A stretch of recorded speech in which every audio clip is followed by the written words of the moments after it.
Sahabat yang baik, saya bacakan naskah Cari Angin, rubrik khusus di Koran Tempo yang terbit setiap hari Minggu. Kali ini terbit dan hari Minggu 28 November 2021. Judulnya adalah Logika. Bermain logika untuk apa? Dan soal apa? Yuk, kita ikuti saja selengkapnya. Logika. Presiden Joko Widodo meminta agar kita menggunakan logika secara benar. Jokowi menyatakan hal itu saat melakukan teguran kepada kepala daerah, gubernur, bupati, sampai wali kota. Pangkal masalahnya adalah Jokowi menemukan uang pemerintah daerah yang masih tersimpan di bank mencapai 226 triliun. Luar biasa. Padahal akhir tahun 2021 sudah dekat. Ini sudah akhir November. Tinggal 1 bulan lagi. Jokowi pun menegur dengan keras. Uang kita sendiri saja tidak digunakan. Kok mengejar-ngejar investor? Logikanya nggak kena. Selintas memang betul ada logika yang salah. Uangnya ada, tapi tersimpan di bank. Tidak dibelanjakan. Sementara ekonomi tidak bergerak karena berbagai faktor, terutama di saat pandemi. Pemulihan ekonomi sebaiknya memang membelanjakan uang sehingga ada aliran uang ke desa-desa. Para kepala daerah justru sibuk mencari investor ke sana kemari untuk membangun daerahnya. Dari logika yang salah ini, berbagai dugaan menyeruak.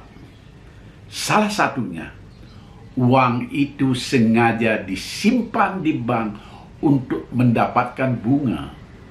Dan siapa tahu dinikmati segelintir pejabat. Jokowi pun dalam tegurannya sempat menyebutkan 226 triliun. Loh, gede sekali itu. Kata logika di dalam kamus diartikan sebagai pengetahuan tentang kaidah berpikir. Ada juga arti lain, dan ini yang paling sering dipakai. Jalan pikiran yang masuk akal. Jadi, kalau logikanya salah, berarti tidak masuk akal. Seperti kepala daerah yang sibuk mencari-cari investor dan bingung menggerakkan ekonomi, padahal ada uang besar yang disimpannya di bank, bukan dicairkan ke masyarakat. Bagaimana dengan contoh lain yang tidak ada kaitannya dengan uang? Misalnya, keputusan Mahkamah Konstitusi soal uji materi Undang-Undang Cipta Kerja. Mahkamah Konstitusi memutuskan Undang-Undang Cipta Kerja ini inkonstitusional dan harus diperbaiki dalam rentang waktu 2 tahun.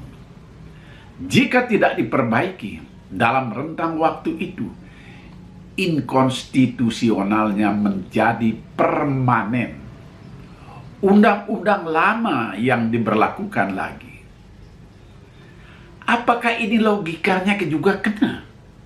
Jika mengikuti alur pikiran Presiden Jokowi bahwa undang-undang yang bertentangan dengan konstitusi kok masih bisa diteruskan sebelum tenggat waktu 2 tahun. Mahkamah Konstitusi jelas melarang ada peraturan pelaksana yang baru. Namun kok bisa membiarkan berjalan peraturan pelaksana yang sudah ada? Jika undang-undangnya bertentangan dengan Undang-Undang Dasar 1945, logikanya peraturan pelaksanaannya, baik itu peraturan presiden maupun peraturan menteri, harusnya juga bertentangan dengan Undang-Undang Dasar 1945. Aneh kan? Ini tidak masuk akal. Undang-undang pokoknya dianggap melanggar konstitusi, tapi peraturannya masih bisa jalan. Masih bertebaran contoh-contoh lain di mana kita perlu membedah soal logika ini. Misalnya, pernyataan Panglima TNI Jenderal Andika Perkasa yang menyebutkan kelompok bersenjata di Papua harus kita rangkul dan bukan sebagai musuh. Ini pemikiran yang bagus sekali, karena mereka adalah warga Papua juga, warga negara kita yang sah.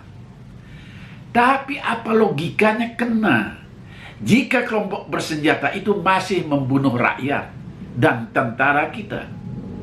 Bagaimana kita merangkul mereka kalau kita ditembaki?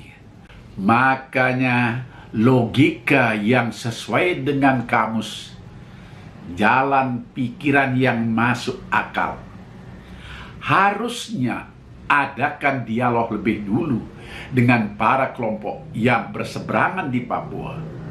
Satukan pemahaman, lalu berangkulan membangun Papua untuk kesejahteraan bersama. Dalam kasus uang pemerintah daerah yang tersimpan di bank, perbaiki dulu sistem transfer dari pusat ke daerah. Buat aturan atau regulasi baru bagaimana membayar kepada pelaksana proyek agar tidak menumpuk di akhir tahun. Kecurigaan bahwa gubernur dan bupati dan wali kota menilep bunga bank tidak usah berlebihan, karena sesungguhnya uang yang beredar di masyarakat tetap ada dari kantong pelaksana proyek. Ini hanya sistem pembayaran kepada pelaksana proyek yang menumpuk di akhir tahun. Itu yang bisa kita tangkap dari pernyataan para gubernur. Akan halnya bagaimana menyikapi Undang-Undang Cipta Kerja yang sudah diuji Mahkamah Konstitusi. Logika yang paling kena adalah batalkan dulu undang-undang itu dan buat undang-undang yang baru.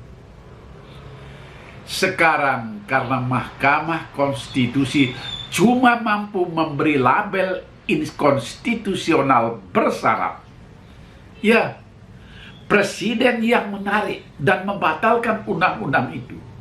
Presiden Jokowi harus berani mencabut undang-undang itu.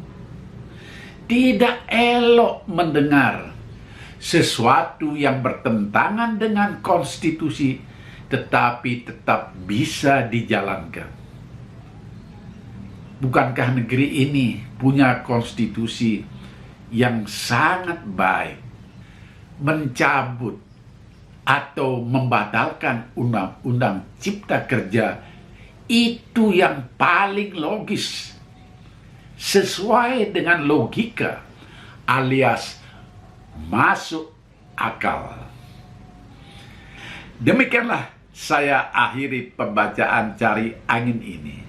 Saya tidak tahu apakah argumentasi saya masuk akal atau logikanya kena, atau malah tidak sama sekali. Saya mengusulkan batalkan atau cabut kembali Undang-Undang Cipta Kerja itu. Baru dibuat yang baru. Sebagai logika yang tepat, logika yang kena, logika yang masuk akal. Tapi sahabat yang baik, nampaknya bermain logika itu sangat besar muatan politiknya. Salam, sampai jumpa.